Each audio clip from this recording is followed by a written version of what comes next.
Okay, good evening. Thank you guys for coming. My name is Danielle Pond. I'm the student board member of the Florida Interest Network and a Capella graduate student in MFT. And I have with me tonight our panelists. Richard Long is a private practitioner, longtime MFT. Carrie Boudin-Peel is an LMFT from South Florida, and Meredith Neal is an LMFT from South Florida. Very experienced folks who are also on the Florida Interest Network board, and they're here to share their knowledge with you, with all of us. And they put together a great slide deck with a bunch of information. So I'm going to throw it up here and see how it goes.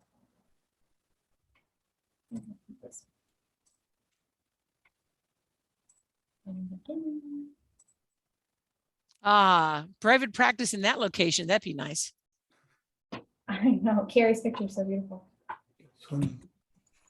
Okay, so the first thing we're going to cover is like how to select your market niche, because that's sort of a tricky one that people, myself, especially as a student, I'm like, what am I supposed to say that I know how to do? So let's start with Meredith. Do you want to weigh in on how you picked your niche for your private practice? Sure, I'd be happy to. I kind of had three hats on my head. My background is theological training, pastoral counseling, and also in sex therapy. Mm-hmm.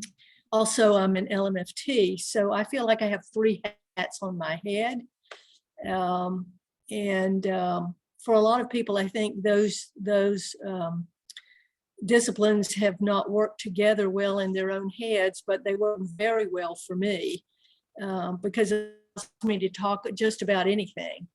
And I find that it attracts different kinds of clients who may be in various places in spiritual crisis or a marital crisis or grief or dealing with some sexuality or gender related issues. Mm-hmm. That's worked very well for me. So when you picked that, when you ended up in those specialties, how did you explain to the world what it is that you were going to specialize in? Did you create a web page that talked about that those were what you did? What did you do? I did not. I'm old school. I'm probably about 35 years in now, and I really have not needed a website. I suppose I could say that I did and do it, and then I'd have to maintain it. But I've been around for a while, and I have a pretty good referral base. So there are times when certain people come in and say, wait a minute, you're an ordained minister and a sex therapist? Right, that seems counterintuitive. Yes, it does. But we talk about that, and they tell me whether or not that's going to get in their way. I've had people say to me, I just want the help. I don't want to be evangelized. They have all kinds of notions that come up that we transferences, or however you want to talk about that we need to address. But it is made for some interesting work. Yes, definitely. A lot of variety, I'm sure, too. Yes. What about you, Carrie? How did you sort of market your specialties?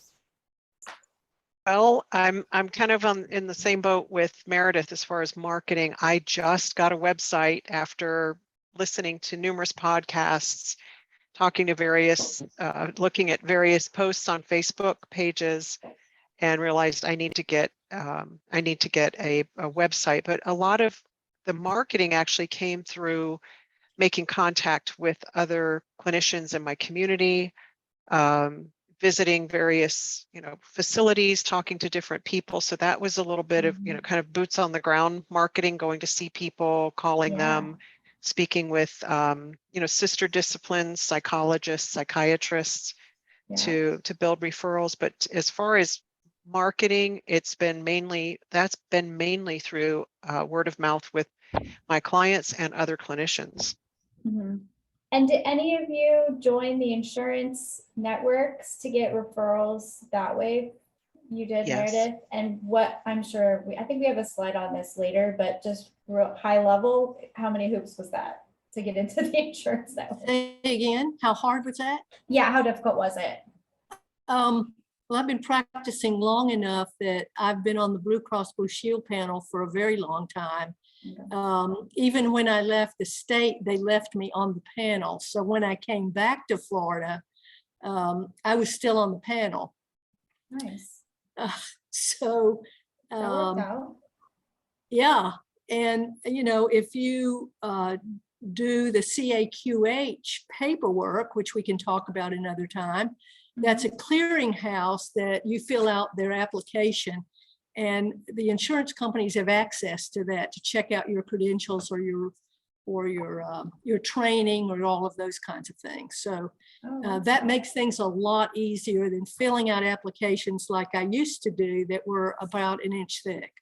Yeah, that, you know, as a student, I did a bunch of research and I was looking around. I'm like, oh my gosh, there's so much paperwork to try to get listed in any of these things. It's So much easier now. So it's called a CQ, say it again. CAQH. CAQH. It's a credentialing organization. Okay. You can find it at caqh.org. And once you do that, a lot of your problems are made much simpler Awesome. or go away. I feel like that alone was the tip of the day. Richard, Okay. what can you contribute for?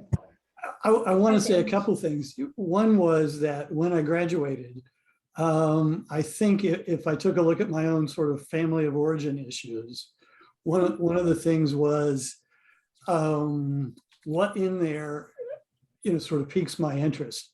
In my case, there were sort of two pieces. One was that I was sexually abused as a young kid. And the other was that I was divorced at about the same time that I finished up my degree. When I thought about that, that was my initial sort of, here's something I know something about. Right. I think one of the issues is, do I want to see 5 or 6 sexually abused clients per day? Do I want to see 5 or 6 divorcing, struggling couples per day? So one of the issues is, you know, as you're taking a look at yourself, I think there is do you need to get into therapy and work through your family of origin issues and nail those things down? Mm-hmm. Because if you don't, and you tend to put those into your practice, you basically recognize what you're doing. And that is you're polluting a group of clients that don't need your unresolved issues in front of them as you're working it through. So I backed up from that, moved into an agency, and the agency basically was saying to me, you've got to expand the practice. I took the same approach that Carrie took, which was essentially worked with a bunch of Department of Children and Family Services people.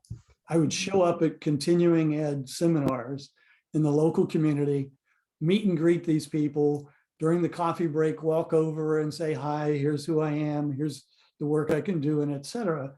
And what would happen would be 3 weeks later, I'd get a referral.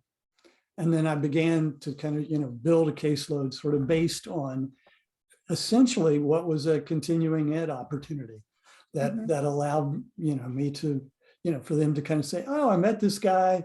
He seems to have an interest in our population. Let me kind of do it.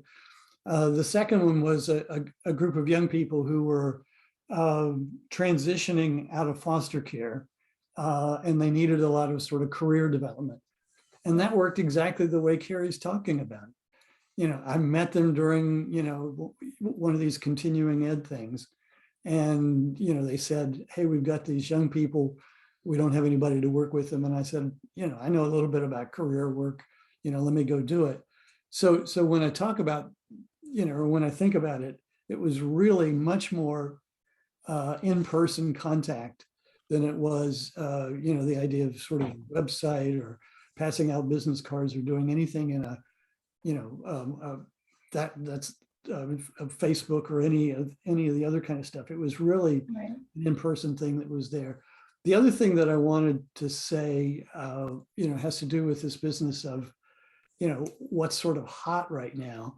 You know, and if you look at, and Meredith mentioned her own background in sex therapy, you know, the whole sort of transgender, trans children, you know, kind of thing is super hot in our community right now. And you could jump on that if you wanted to jump on that. But you raised the question earlier about credentialing, and I'd say to you, you're nuts. If you want to jump into that trend, you know, without any specialized education, without any additional credentialing or whatever. So while, you know, some of these sort of trend things happen from one, you know, 3 or 4 year period to another, I would just say to you, if you're looking at these hot trends, be really, really careful about jumping into them without recognizing you're going to need additional education and training. Yeah. Well, I think all of us, and at least all of us that I've talked to in graduate school, realize that we're getting like the basic, like we're like level 1 when you finish, and then you need to like decide what you like and what you're good at, and then kind of level up from there for different things. Exactly. So marketing your practice, obviously build a website. There's a lot of good resources online for building a website. I really like GoDaddy. I built a lot of websites on GoDaddy, working in marketing in my previous life. And set up a professional email account. There's a lot of low cost or very inexpensive ones, and they're mostly based off of how many email addresses you have in your list to send to. Some of them are based off of how many emails you send, but either way, it's fairly inexpensive if you don't have a lot of contacts yet. So ones I like are MailChimp or Constant Contact. Those are all really good. And then get active on social media. Facebook, Instagram is good. Pinterest is good.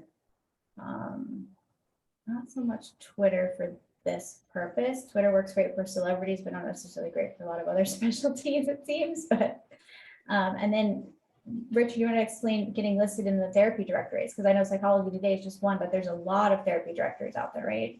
Yeah, and what I would say is, you know, just basically go on Google and look at therapy directories. I have a couple colleagues who basically their entire caseload comes out of Psychology Today. And I think we have a slide that basically talks about these resources. And yeah, this one. And what I would do is really just, you know, begin going on these, you know, sort of take a look at which ones of these do you think, you know, is the most helpful. Keep in mind, you know, that a lot of these are teases, you know, that is, they're going to give you sort of very basic kind of things. And then they're after your money. They want to, you know, put together a website for you. They want to, you know, whatever it is. So be cautious when you're looking at them. The other thing that I wanted to point out, and this may be a good time to do it, forgot to put it on a slide, but it is this idea of, because I'm into the telehealth thing, it is the idea of these online services. You know, the betterhelp.com, Pride Counseling, online therapy, Refrain, which is a couple. Meredith may belong to Faithful Counseling. There's a thing called Talkspace. And each one of these basically is a online provider. And what I would encourage you to do, and it's almost the sort of way I would encourage you to look at insurance panels, and that is take a look at reimbursement rates. You know, if we're talking about an insurance panel, you can join 5 of them. What you want to do is join 2 insurance panels that have the highest reimbursement rate.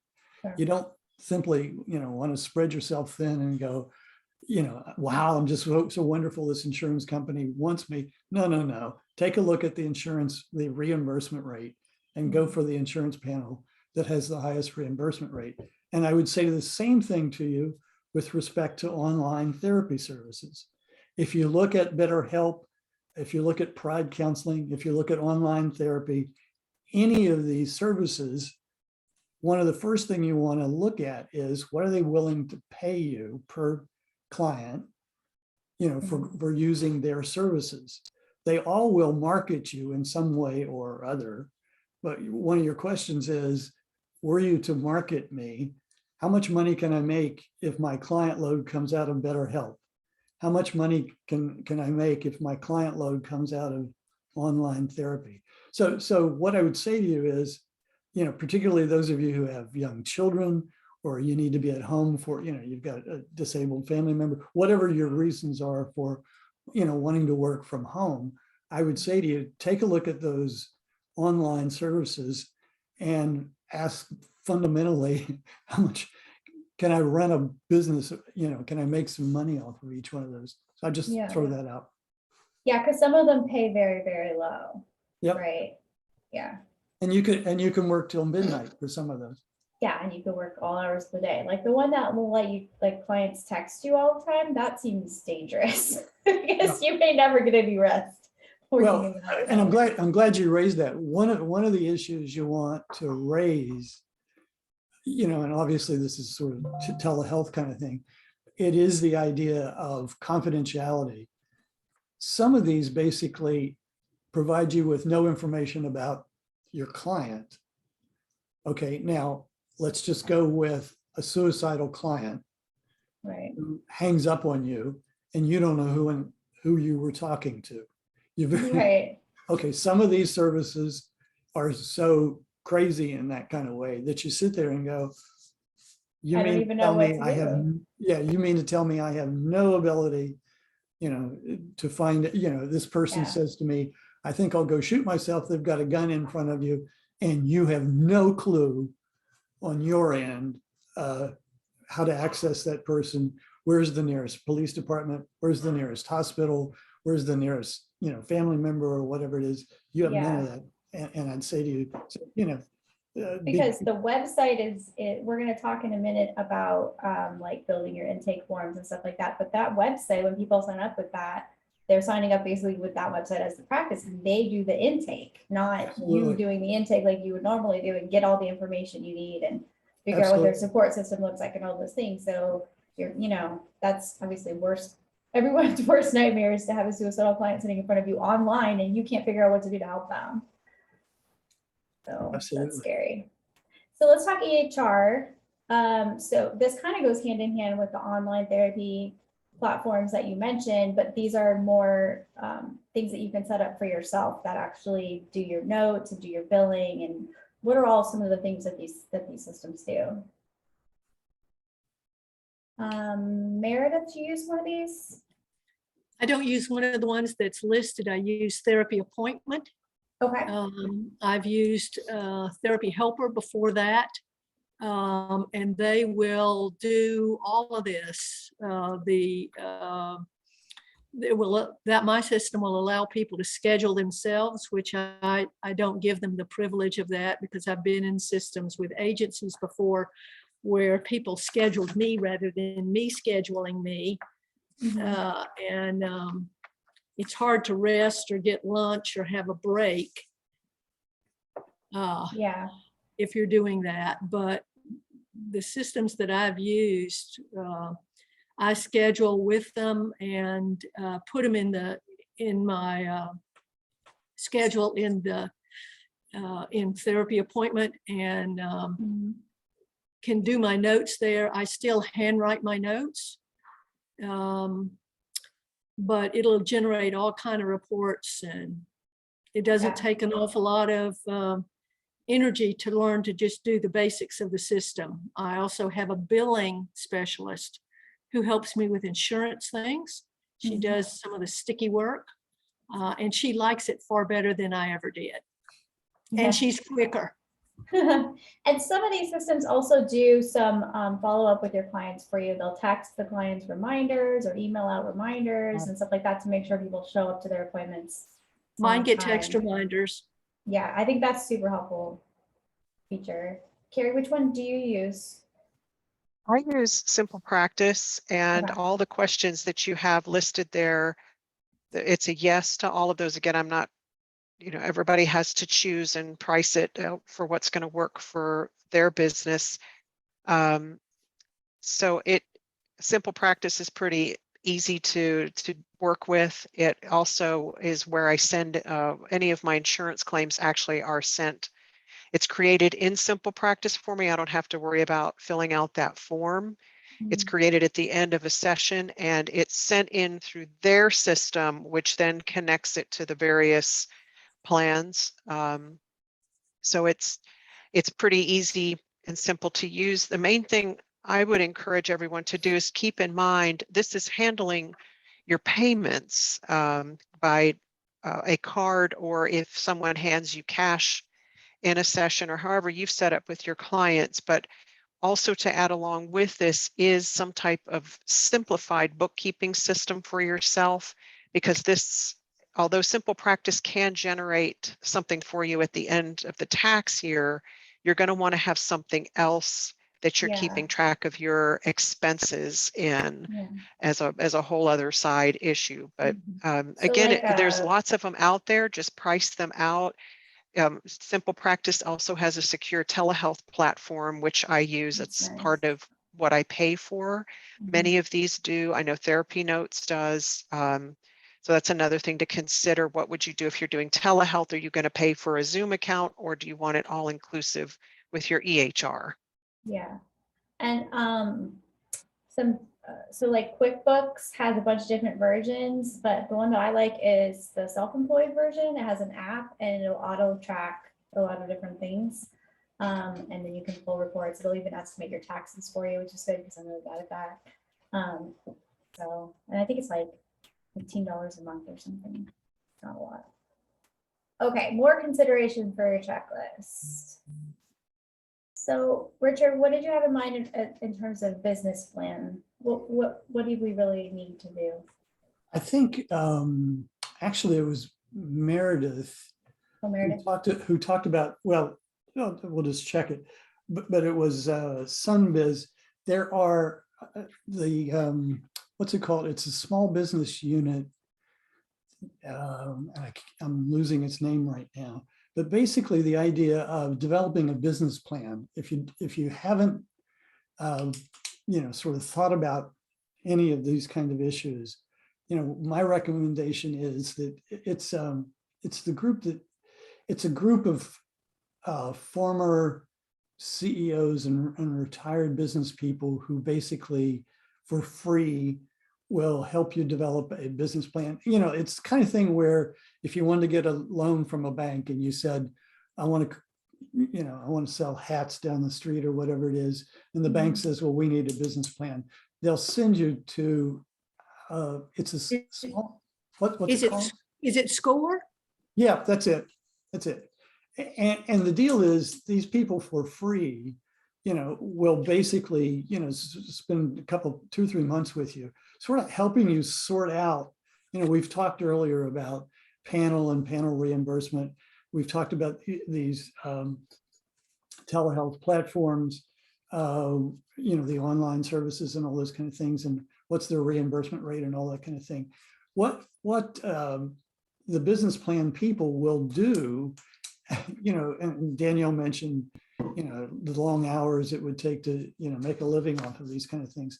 What they will do is sort of help you break down a given day and say, this is how much money you're going to have to be charging in order for you to pay for an office, or in order for you to work at home, or, whatever your circumstances are. Right. And for you, so the idea is, to begin, to work through what is it going to take for you to make a living, so that, at the end of 6 months or whatever it is, you're not a guppy in a fishbowl looking for oxygen. You're able to have a decent lunch. You're able to, afford a new pair of shoes if you need them or whatever. So I would strongly recommend, if you haven't picked up, business planning for dummies or whatever it is, take a look at it, develop a business plan, take it to, I think it's SCORE. I think she's right. I think Meredith is right. Take it to them, they'll tear it apart. It feels a lot like you've got to develop a little bit of a thick skin. It feels a little like going to Shark Tank or whatever, because somebody will, make fun of you and go, I can't believe you think you're going to make a living. And you kind of say, all right, well, let me go back to the insurance panels and, You know, Yeah. maybe I can change this insurance group instead of this, or maybe, you know, even the idea of what the population is. You know, if you say to yourself, I want to work with a bunch of teens, and you recognize, you know what, I can't make a living off of teens. I need to move to couples because couples pay more money. Whatever it is that the learning is in this process, I think it's a valuable thing, you know, to go through before you open your door and start seeing people. So that answers the question about where can you put your office? You know, Yeah. how much money can you put in advertising?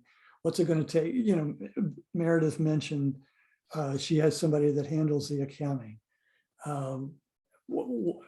What does that cost? You know, these EHR systems each have a fee involved.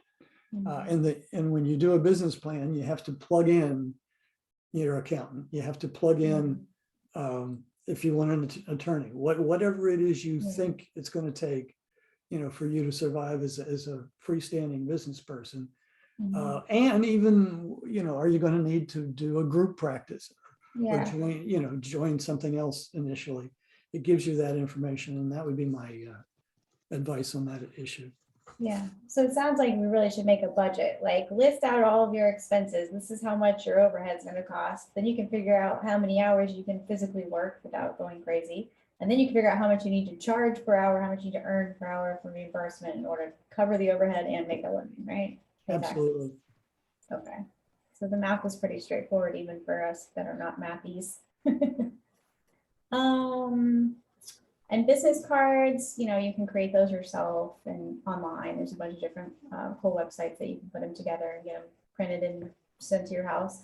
How much liability insurance do you recommend practitioners carrying? That's a sufficient amount, but I have bumped it up to the 5 million aggregate on the one side. Also, I get my insurance through CPH. You know, there's a variety of places again to get your insurance from, your liability insurance.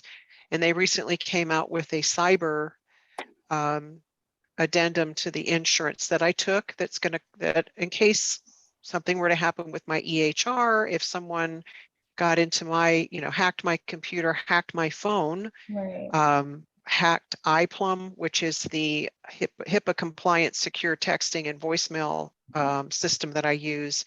So I'm covered at least for something like that, but I carry a little bit higher. And also because I'm a qualified supervisor, I carry a little bit higher, but 1 million, 3 million is the basis to pretty much get you started. Okay.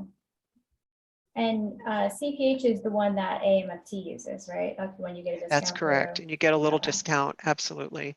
That's who I use as well. And you get a discount for doing some risk management work as well. All right. Well, that's good to know. Anything else on this list that anybody wants to talk about specifically, or you want to move on? One of the things I really want to emphasize, and I think most students know this, but I did Estoy not. aplicando para unemployment. Pero ya como que ya se pasó el tiempo, ¿no? Bueno, todavía estoy unemployed. If somebody is unmuted, let's mute. I think that's it. Sorry about that.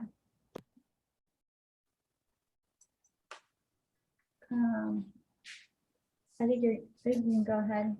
Okay. Is it here? One of the things that I did not realize until later after I'd been practicing a while, I sort of knew it intellectually, but to understand it experientially is the value of a very strong informed consent that saves you many times. You can put a lot of things in your informed consent, but when it comes to financial things or the way claims are handled, if you're using insurance, or what your fees might be for certain reports, it's better to have thought some of that out. And one of the things that I've done is that when I did my informed consent, I sent it to a couple of graduate classes, and they could beat it to death and tell me all the things that I missed or didn't miss or that they liked. And that I found that really helpful. That's the informed consent will save you many days. So take time with that. That's important. Also, if you hire somebody like I have to do some billing stuff as related to insurance, you'll need to have a business associate agreement where they sign something. If you use credit cards, you'll have to have a business associate agreement with them to keep everything above board and HIPAA compliant. Okay, good. Let's talk about stressors. Who wants to cover that? Meredith? Danielle, this is one that I put together. These next several slides are things to think about or anticipate. If you've never been practicing for a while and had to have surgery, that's a really interesting experience to have with clients, and what you tell them or what you don't tell them. I've had clients offer to see me in the hospital. I had a nurse one time who told everybody in the OR waiting area that I was getting ready to go into surgery, that I was his therapist. Oh, And that's when awful. I woke up in recovery, just coming out from that, he was there. And I did tell you, that's quite an experience. I mean, I had to tell him something, but he took it pretty far. Yeah. And that was actually pretty unnerving. So get with your stock sentences and stick with it and tell everybody the same thing. You'll tell your friends and colleagues other things if you need to, but get some stock sentences and stick with it. Yeah. Do you suggest having another therapist that can like cover for you if you have cases that really need to be seen regularly? Or have you ever tried anything like that, like a buddy system? I have, because I often get the couples in the practice, and one of my colleagues gets the children or adolescents, or vice versa. And so it helps to have somebody that they can call if they need to do that. All right, let's look at the And next. Danielle, I've definitely done that. And one of the things that I did was I actually created a business will that there is a therapist that I'm good friends with in Miami, that if anything were to happen to me, it's something for any of us to consider with our records. If anything were to happen to me and I'm incapacitated, or if I were to pass away, someone has to be able to contact my clients and have access to my records. So I actually went to an attorney when I created my personal will and created a business will, so that this person will be the one that would of my clients, would get into the records, make sure that everything is closed out with simple practice, and handle those types of situations for me. So it's something I highly suggest you look into if you once you're up and established with this. And the same person is my on-call. If I go on vacation or if I'm going to be out, I notify him and let my clients know well in advance I'm going to be out. And for those that may need it, I pass his name and telephone number along. Yeah, that makes a lot of sense. I wouldn't have even thought. Danielle, would you come back to the previous slide for a second? I want to make it. One of the things that it talks about in that second bullet point is legal actions. And I wanted to bring this up primarily to tie to what Carrie said earlier. I'm currently being sued for $5 million. And what's fascinating about that is, remember what Carrie said about insurance coverage? Okay, so the question is, where did the $5 million come from? Okay, and you get the answer. Okay, the answer has to do with what's the prevailing, suit right now. Now, in my case, the lawsuit is coming this is the state of Georgia. I was on a licensing board and I'm being sued as a member of the licensing board, and it's being handled by the Secretary of State, so it's not a problem. But my point is to say, if you think you're invulnerable, you're not. You Yeah. are vulnerable. And if you haven't begun to kind of figure out what would your legal backup be, not that you put that person on a retainer, you don't have to sort of get that active with it, but you do, have to kind of say to yourself, within my community, who is it that, I can collaborate with if I need to, and just sort of begin to have that person in your, in the way that we're talking about, I've got to have an accountant, just sort of think of yourself as, I've got to have an attorney. And it doesn't mean you have them on a retainer, but it does mean that if somebody says you were drunk one night, or somebody says you came on to them one night or one evening, or during a session or whatever it is, or somebody says you were inappropriate with them, whatever it is they might claim, that you have thought through, what do I do with that? Yeah. For the most part, our professional association will give you a generic person, as the first round of that. It'll be comforting, but it's not going to resolve locally what it is you need to have resolved. So just sort of keep that in mind. I just wanted to bring that Yeah. up. No, that's a good one. I'm glad we didn't skip over that. Yeah. Other stressors, self-induced stressors. So we're talking about burnout here, right? Yeah, burnout, boredom, some of those kinds of things really can wear on you. And a lot of this has to do exactly with what Richard said early on, doing your own work and taking care of yourself, setting clear boundaries. There is more need than anybody can meet.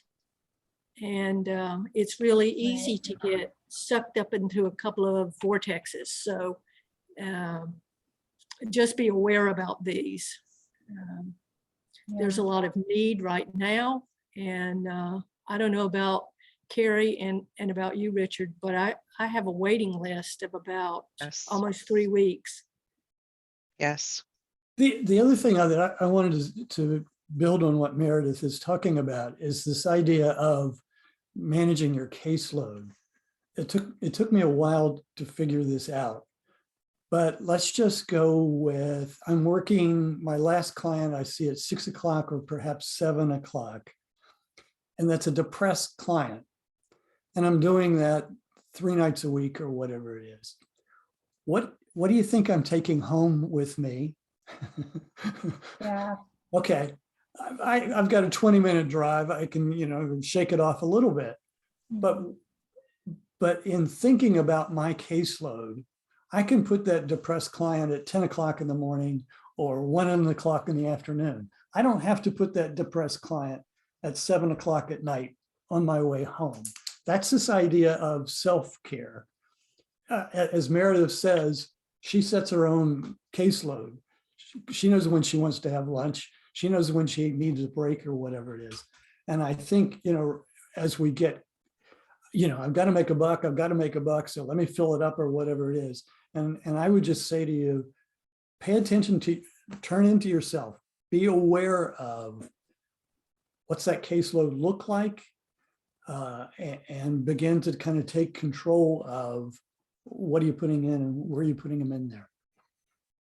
I want to build on that too from Richard with boundaries around your time as you're building your private practice. Like he said, it can be very tempting to fill what looks like every open slot or give up a lunch or start at 7 o'clock in the morning. If you have a client that says that is the only time I can meet with you is 7 a.m. on Tuesday morning, look at your own boundaries, because all of this will lead to healthy amounts of what's listed here, an unhealthy lifestyle, depletion, burnout. How early are you willing to start? When do you function best? How late are you willing to go? And it's balancing who you're going to see and when, and then turning your phone off, folks. Part of our job as private practitioners is We're not agencies, we're not the emergency room. So it is understanding that you don't have to answer your phone at 9:30 at night because the teenage Johnny's mom is calling to find out what was said in the session that day because he's upset. It can wait. One of the beautiful things that I have through iPlum, the HIPAA compliant system that I use for phone, is it sends out an automatic text for me at 5 p.m. that says, basically, I'm out for the day, and that you'll receive a response after 8 a.m. the next morning. And on the weekend, it goes out all weekend. So it's setting firm boundaries around your time, your family's time as well. You know your saturation point, and you'll learn pretty quickly how many clients you can see in a day. You'll find a sweet spot for that. You know, I can speak just for myself here that 6 is about the sweet spot for me. Any more than that, I'm tired. I'm losing focus by the end of the day or by lunchtime. You know, that 11 o'clock in the morning client, my stomach is now growling. So I've learned how to work around this. The other thing is the guilt that comes with, but I have an 11 o'clock, I should fit somebody in there, is clients don't know. If you tell them you're unavailable, you are unavailable. They don't know that you're taking off at 11 because you want to go need to rest. You need to do some notes or make some phone calls.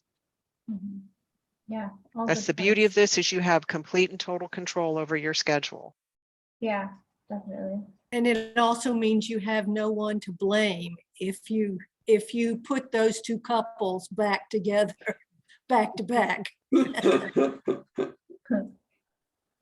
Client-induced stressors, kind of piggybacking on the ones that we do to ourselves, right? Clients that are suicidal, homicidal, all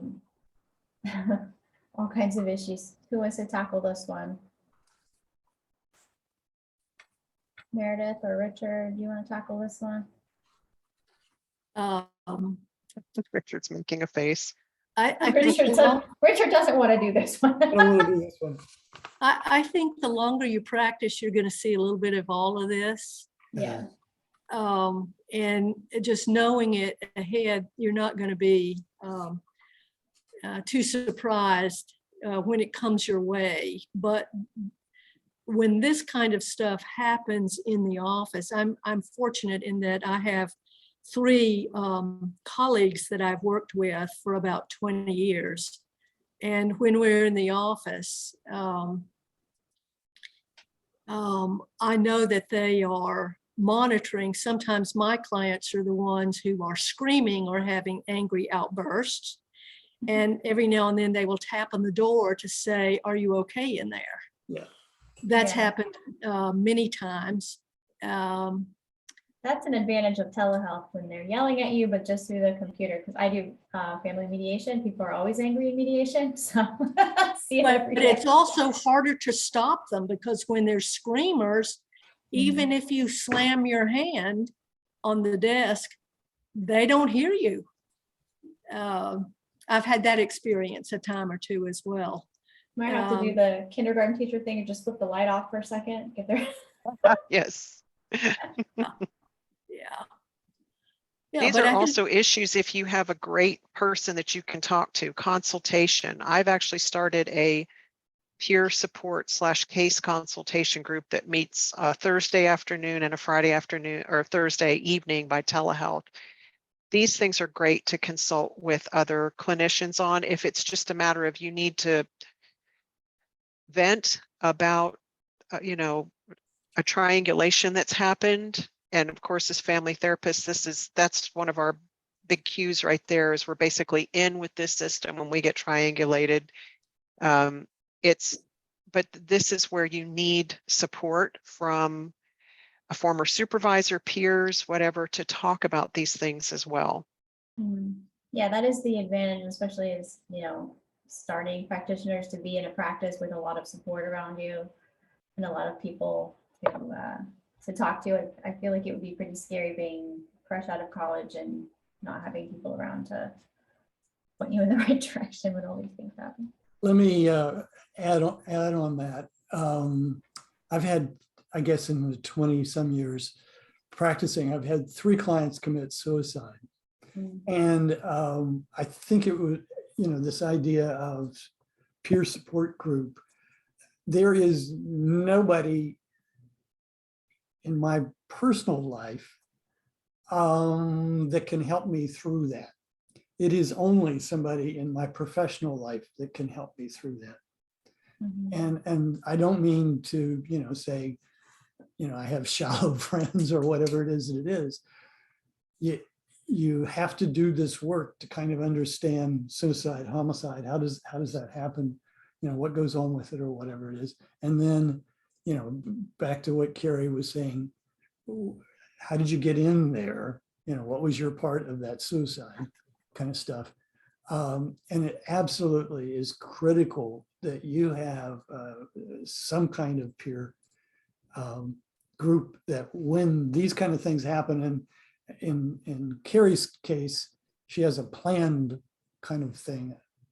Mine is more sort of impromptu, but my impromptu allows for an emergency. We got to have lunch tomorrow.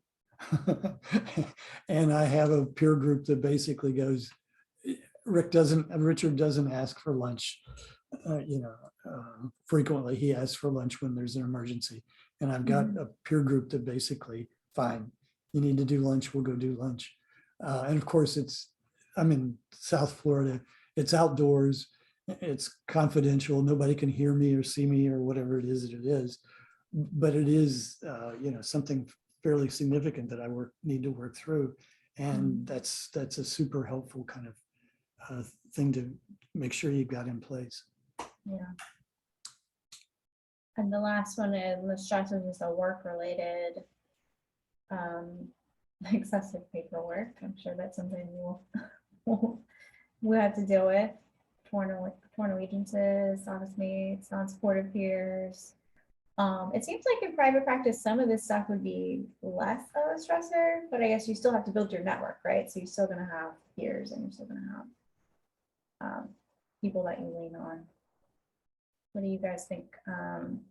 Carrie, I haven't heard from you in a minute. You want to weigh in on work-related stressor? Work-related stressor, definitely if you're in, when you're by yourself,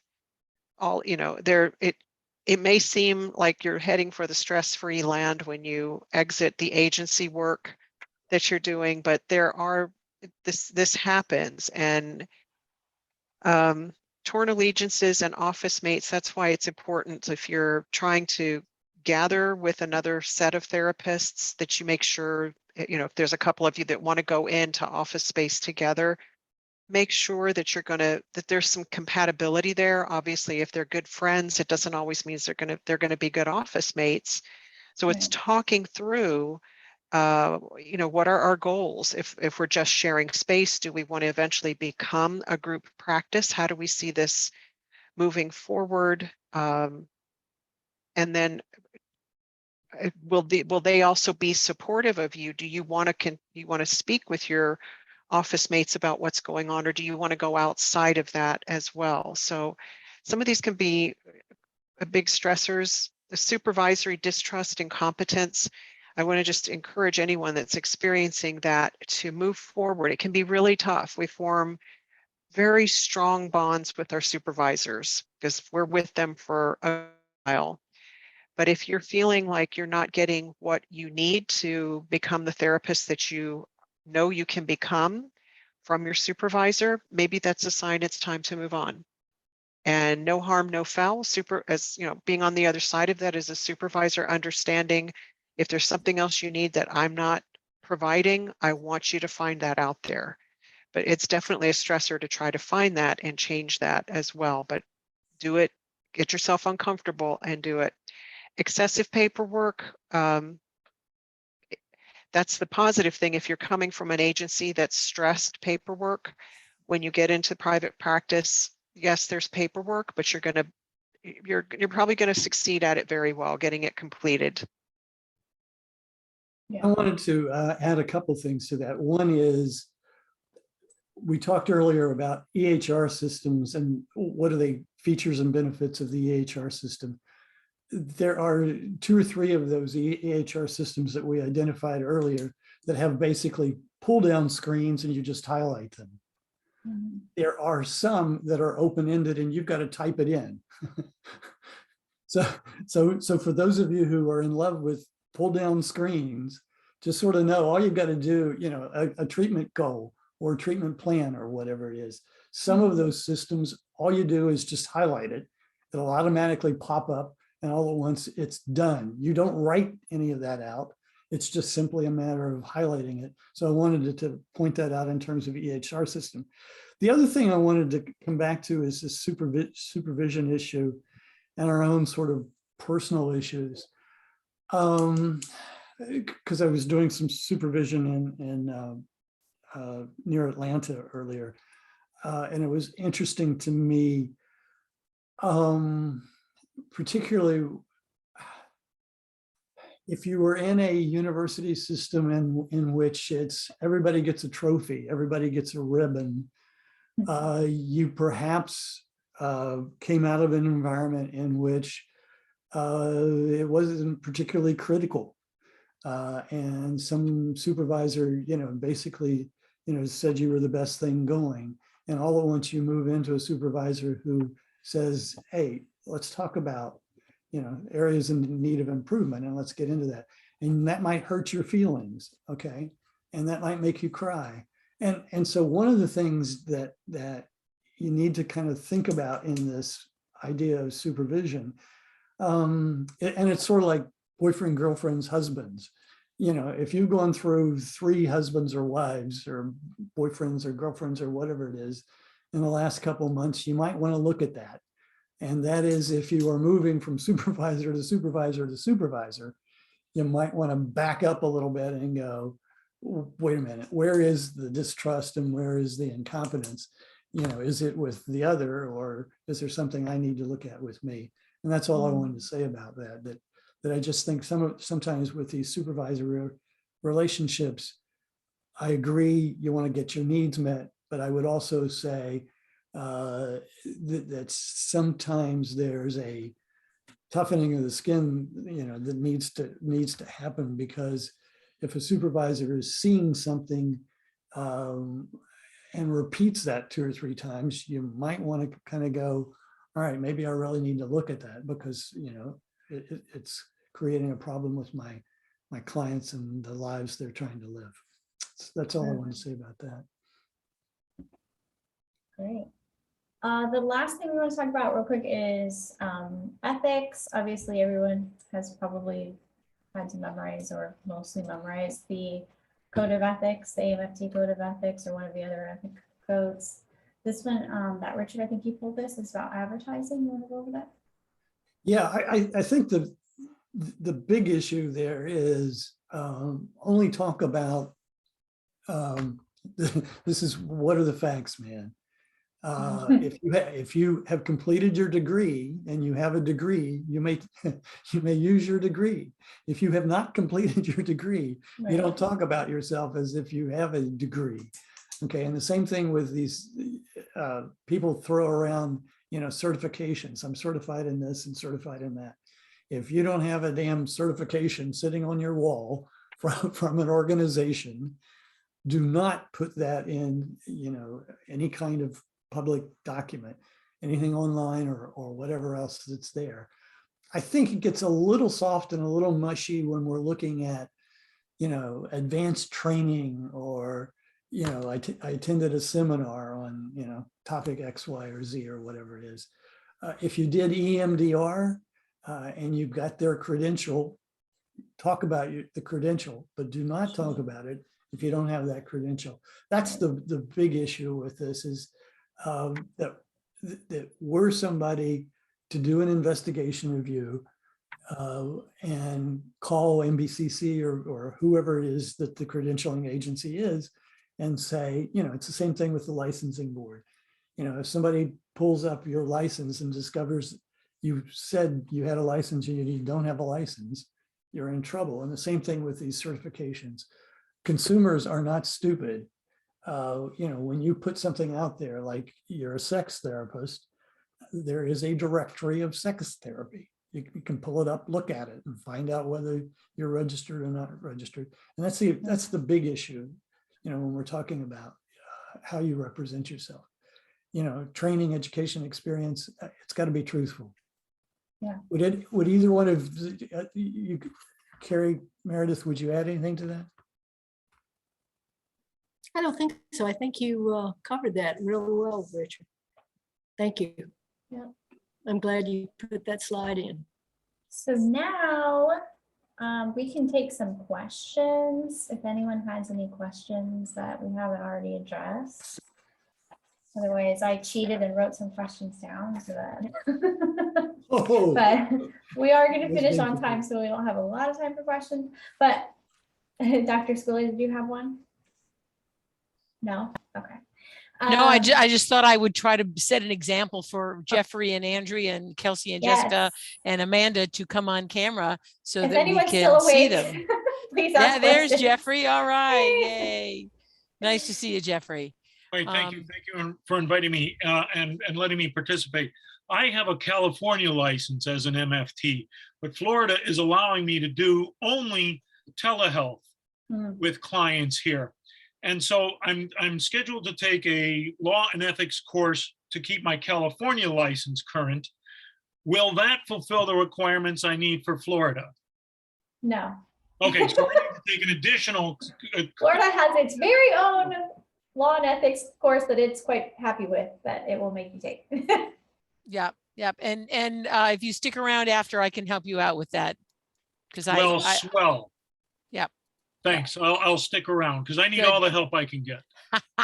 No, the laws and rules for Florida are very specific to the Florida laws and rules, which are going to be quite different from California. So even if you didn't have to, you'd still want to. I've been thinking about that, and so that's why I'm bringing it up. Thank you. Yeah. Yeah. Yeah. Anybody else have a question? Good question, Jeffrey. Thank you. Sure.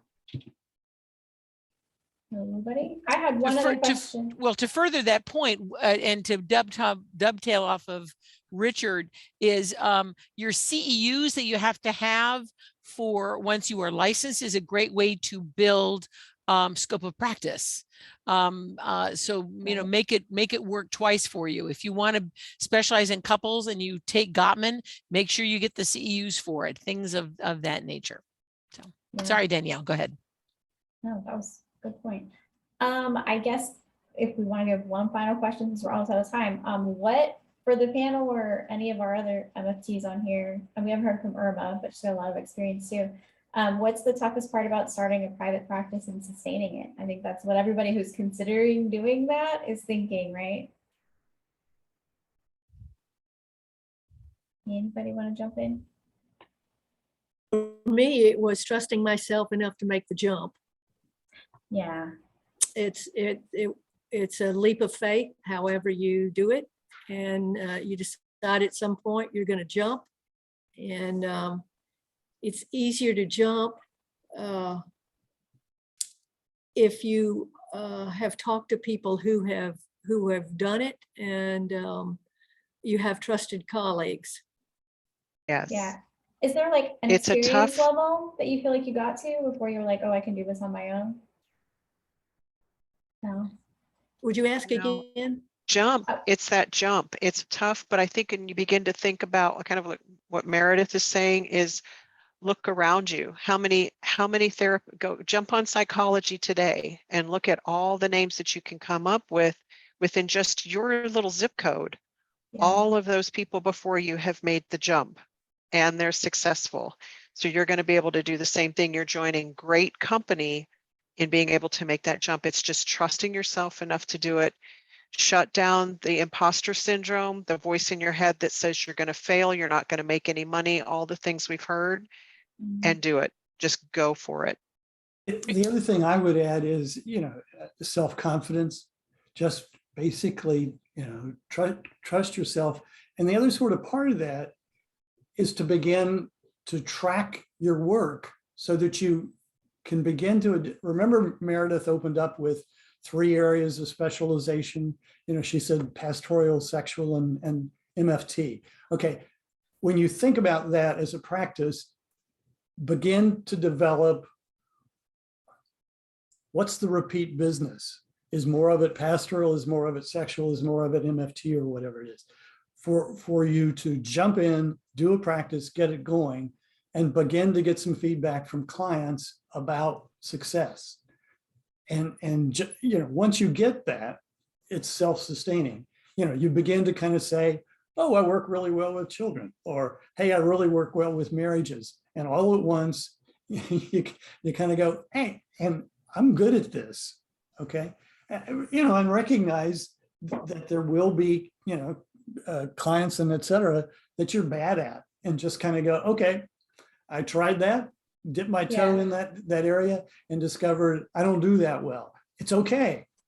Just drop it and, get some data, gather the information, find out what, where you're good, where you're not so good, and keep going with where you're good, because you are good. Awesome. Well, thank you, everybody. Thank you to our panelists for sharing their knowledge and information. Thank you to everybody for jumping on. And I'm going to go ahead and stop recording so that we can be finished on time, and we can still chat if you need to. Gotta run. Thank you all very much. Thank you. Thank you. Very